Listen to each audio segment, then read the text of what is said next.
Hello friends, Radhe Radhe, जय जगन्नाथ। केमिति अछंती समस्ते? मो दिव्या आपण मानकु वेलकम करूची मोर आ गोटे सुंदर मिनी ब्लॉग रे।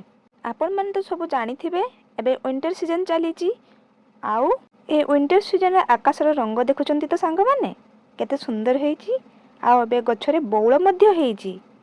तो मु सकाळ सकाळ उठी गली आजी टिकिए मॉर्निंग वॉक करिया पई। तो एठी प्रथमे मु घरु बाहरी आम ग्राम देवती माँ अंबिका को प्रणाम करिनेली। तापरे मु चलिली मॉर्निंग वॉक रे। सकाळ सकाळ ठंडा तो लागू थाए बट सकाळ उठिकी टिके मॉर्निंग वॉक करिबारे देहरे फुर्ती आसीबा सहित माइंड फ्रेश मध्य होई थाए। तो एठी किछि बाटो चलिला परे मु पूरा थकी जाइथिली। आपण माने सुनिले मध्य हसिबे ए जे झियो चलिबा को आसीकी थकी गलानी। तो ये हूँ आमर बेलगड़िया पैलेस। एटा देखु बेलगड़िया पैलेस।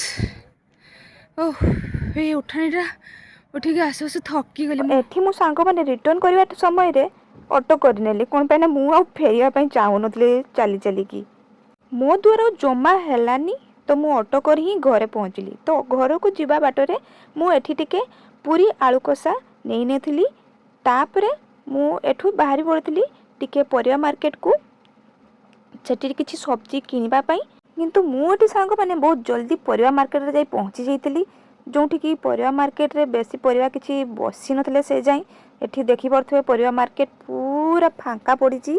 से जाई किछि परिवा बसी नाहंती काहे गोटे दुटा परिवा रहिची। तो तापरे मु परिवा मार्केटिंग करि सारी की मु जाई करी घरे टिके मैगी आउ टिके उपमा करी मोर ब्रेकफास्ट करिनेली।